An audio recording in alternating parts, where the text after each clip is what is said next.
112 juta per bulan guys. Akhirnya kamu bisa mendapatkan penghasilan lebih dari 100 juta rupiah sebagai kuli bangunan guys. Hai guys, selamat datang di channel YouTube aku. Jangan lupa subscribe ya. Untuk video kali ini, aku akan menjawab pertanyaan, apakah benar menjadi kuli bangunan di Australia bisa membuat kamu mendapatkan gaji sampai 100 juta rupiah per bulan? Kalau kamu penasaran, tonton video ini sampai akhir ya. Sebelum kita masuk ke hitung-hitungan gaji sebagai kuli bangunan, aku akan menyamakan persepsi kita dulu nih. Apa sih pekerjaan yang dimaksud dengan kuli bangunan? Aku akan kasih 10 contoh pekerjaan sebagai kuli bangunan ya. Pertama, ada carpentry. Intinya, carpentry itu semua pekerjaan yang berhubungan dengan kayu. Yang kedua, ada cabinet maker. Orang yang bekerja sebagai cabinet maker ini bertanggung jawab untuk membuat perabotan rumah tangga atau furniture yang bahan dasarnya kayu. Yang ketiga ada plumber.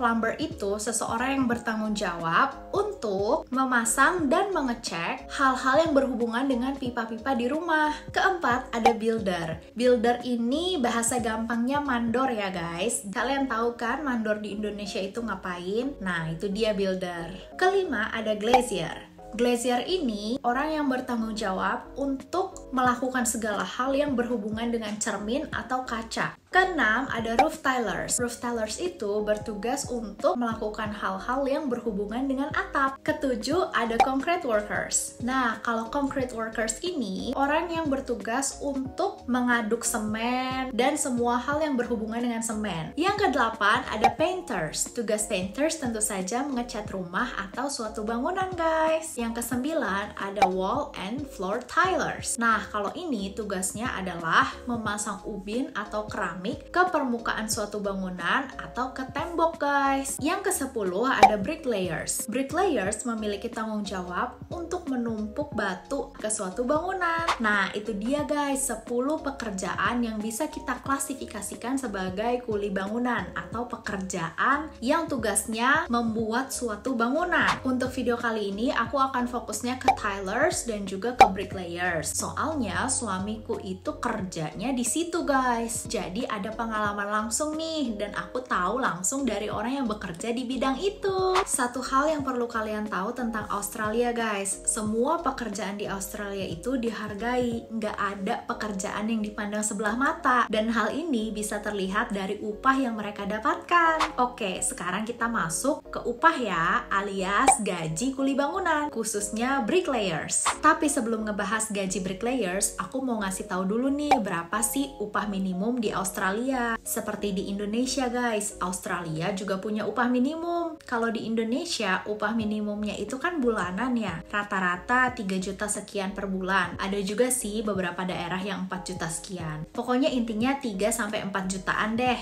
Nah, kalau di Australia, upah minimumnya itu per jam. Jadi meskipun satu hari kamu cuma kerja 2-3 jam, ya kamu akan tetap dibayar. Tentu saja dibayarnya per jam ya. Nah, berapa sih upah minimum per jam di Australia? Saat ini upah minimum di Australia per jamnya itu ada di angka 23 Australian dollar atau sekitar 230.000. Jadi per minggu itu kurang lebih 8 juta dan per bulan 35 juta. Wah, angkanya kelihatan banyak banget ya guys kalau dirupiahin. Tapi sebenarnya angka ini nggak banyak-banyak banget loh kalau misalkan kita bandingkan dengan biaya hidup di Australia. Oh iya, gaji 35 juta itu juga kena potong pajak ya guys. Kurang lebih pajaknya 15%-an. Jadi per bulannya kamu harus bayar pajak 500 Australian dollar atau sekitar 5 juta rupiah.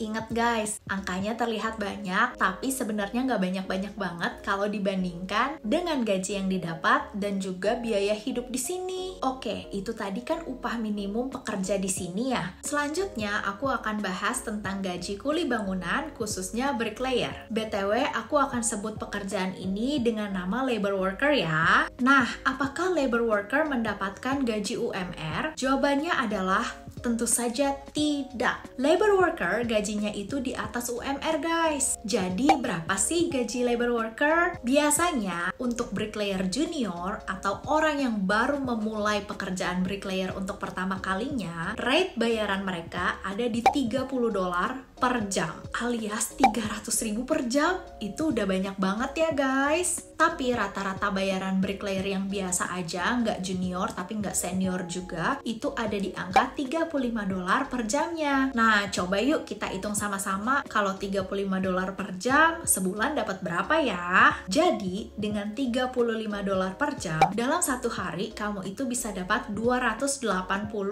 atau 2.800.000. Maka dalam satu bulan kamu bisa mendapatkan gaji sebesar $5.600 atau 56 juta. Wah, banyak banget ya. Tapi ingat guys, semua penghasilan di sini ada pajaknya. Pajak yang harus kamu bayar dengan pendapatan 56 juta rupiah adalah sekitar 12 juta rupiah. Jadi netnya nih kamu akan dapat penghasilan sebesar kurang lebih 44 juta rupiah atau $4.400. Tetap banyak kan guys? Tapi ingat guys, sebenarnya jika dibandingkan dengan biaya hidup di sini, angka segitu nggak banyak-banyak banget sih. Biasa aja lah angka segitu tuh. Dan juga target kita kan 100 juta per bulan ya.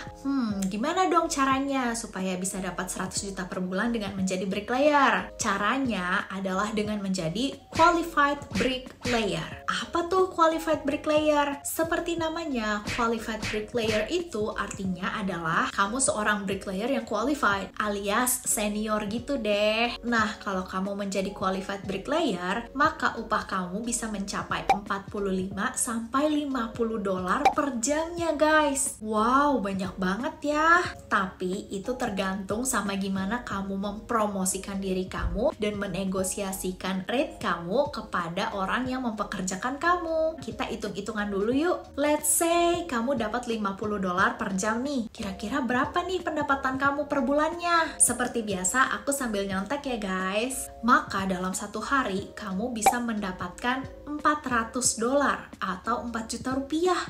Banyak banget ya. Terus sebulan berapa tuh? Sebulan kamu bisa dapat $8.000 atau 80 juta rupiah. Wow, gede banget. Tapi ingat guys, kamu harus bayar pajak. Pajaknya berapa? Pajaknya ada di angka sekitar 20-35%. Jadi kira-kira kamu harus bayar pajak per bulannya itu $2.000 atau 20 juta rupiah. Wah, banyak banget ya guys. Jadi secara net kamu dapatnya $6.000 atau 60 juta rupiah. Masih tetap banyak kan? Tapi masih belum 100 juta rupiah nih. Tadi katanya bisa jadi kuli bangunan dapat 100 juta rupiah. Gimana caranya dong? Gini guys, caranya kamu kerja juga ketika weekend. Nah, kalau kamu kerja ketika weekend, maka kamu akan mendapatkan penghasilan tambahan. Ayo kita hitung lagi. Misalnya nih, kamu kan weekdays kerja, udah dapat $8.000 per bulan dong. Terus kamu weekend kerja juga dengan rate yang sama. Anggaplah setiap weekend kamu kerja Sabtu dan Minggu selama 8 jam. Maka dalam sebulan kamu bisa mendapatkan penghasilan tambahan sebesar $3.200.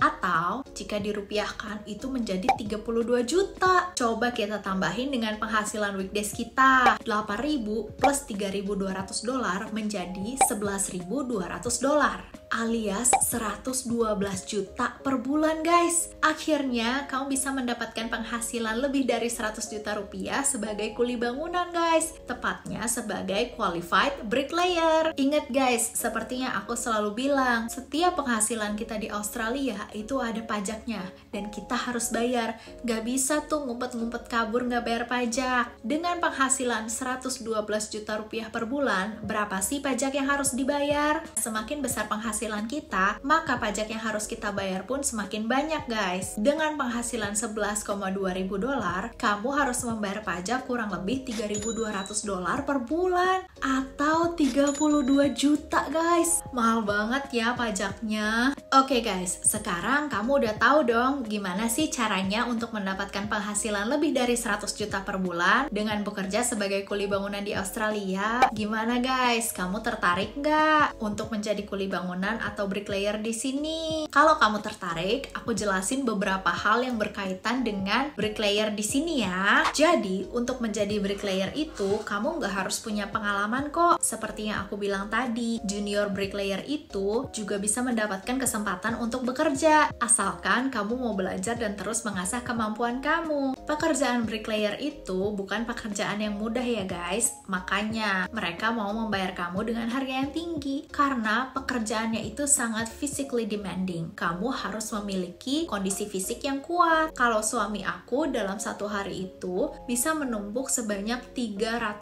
batu bata guys, dan satu proyek rumah itu bisa selesai dalam 1 hingga 2 hari. Cepet banget kan? Makanya kamu harus punya kondisi fisik yang kuat kalau ingin menjadi bricklayer. Qualified bricklayer itu bisa menumpuk hingga 500 batu bata dalam satu hari guys. Kalau kamu nggak tahu teknik yang benar dan ngasal ngerjainnya, kamu bisa cedera. Masih tertarik ingin menjadi bricklayer? Oke, aku jelasin plus dan minusnya ya.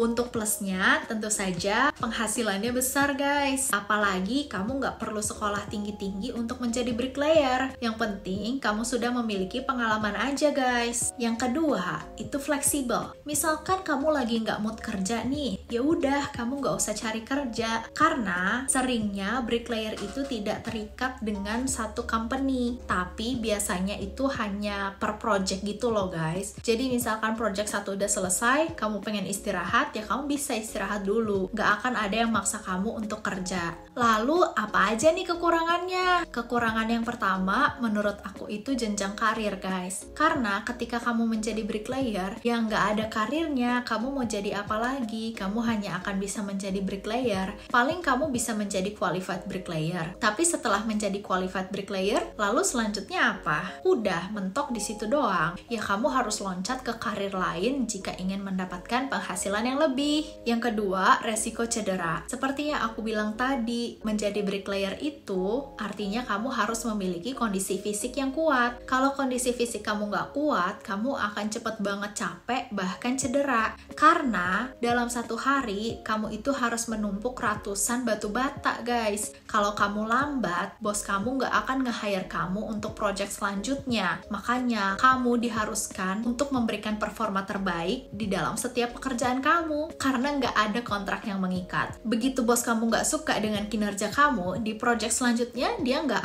akan nge-hire kamu. Sedangkan kalau kamu nggak tahu teknik yang benar, kamu bisa cedera. Cedera yang biasanya dialami oleh bricklayer itu cedera shoulder guys, atau cedera bahu, karena kan mereka begini-gini terus nih. Nah, kamu harus tahu tuh teknik stretching yang baik atau teknik menggerakkan bahu yang baik itu seperti apa. Yang ketiga, kalau hujan, kamu nggak akan kerja guys, yang artinya kamu nggak akan dibayar. Seperti yang aku bilang tadi, kamu itu dibayar sesuai dengan jam kamu kerja. Kalau kamu nggak kerja, ya mereka nggak harus bayar kamu. Dan sedihnya, kalau lagi hujan terus-terusan, ya kamu nggak akan kerja terus-terusan juga. Nggak ada penghasilan deh. Keempat, kalau winter jarang ada project. Iya guys, kalau winter itu jarang banget ada project untuk membangun suatu bangunan. Aku nggak tahu sih kenapa, tapi analisa ngasal aku mungkin karena kalau winter itu dingin, atau kalau winter itu biasanya sering hujan. Jadi project-project bangunan itu ramenya kalau musim panas. 5. Kalau holiday nggak kerja juga. Ya iyalah guys, namanya holiday season, siapa juga yang bangun rumah? Orang-orang pada sibuk liburan, yang artinya kamu juga nggak akan dapat kerja, yang artinya kamu nggak akan dapat penghasilan deh. Gimana guys, setelah tahu plus minusnya, masih tertarik nggak untuk jadi bricklayer? Menurut aku, bricklayer itu pekerjaan yang bagus juga kok untuk kamu yang masih muda dan emang ingin mengumpulkan uang yang lebih. Menurutku nih ya, menjadi bricklayer itu bagus asalkan nggak kelamaan, karena kalau kelamaan pasti tubuh kamu akan rusak guys, karena semakin tua diri kita, kemampuan fisik kita juga semakin menurun. Dan kalau kamu memaksakan untuk bekerja sebagai bricklayer sampai kamu tua, wah kasihan tuh fisik kamu. Bagusnya itu menjadi bricklayer ketika kamu masih muda, sambil kamu ngumpulin uang dan mikirin nih, nanti kamu mau punya goals apa? Apakah kamu mau keluar dari bricklayer lalu membuat bisnis sendiri? Apakah kamu mau berhenti menjadi bricklayer, lalu balik ke Indonesia dan membangun startup di sana? Nah, kalau itu rencana kamu, menurut aku bagus juga sih jadi bricklayer. Oke, selanjutnya, gimana sih cara menjadi bricklayer di sini? Atau in general, gimana sih cara menjadi kuli bangunan di Australia? Caranya itu, kalau kamu masih di Indonesia, kamu harus daftar WHV aja guys. Banyak kok video yang ngejelasin tentang daftar WHV.